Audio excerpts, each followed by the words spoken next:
The Exploratorium has a history of exploring human phenomena from different angles. We try and use, for example, methodology from the social sciences to create exhibit experiences that get people to think about human behavior, but also human thought and human emotion. Middle ground is right in the heart of the city, in the Civic Center area. It's a public installation.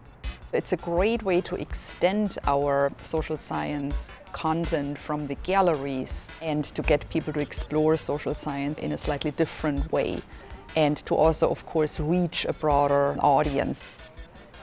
We hope by placing exhibits strategically in that area that are around how we think about people who are fundamentally different from ourselves might actually encourage constructive and productive interactions between people who may otherwise feel that they have nothing to say to each other.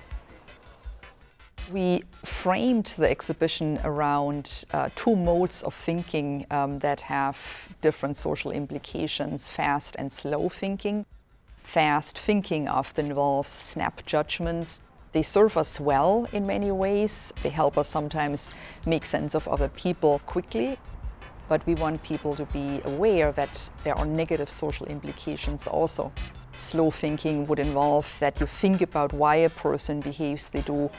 You might think about circumstances that led that person to behave negatively, and that might explain why they behave negatively. And that in turn leads to a more compassionate response to the person.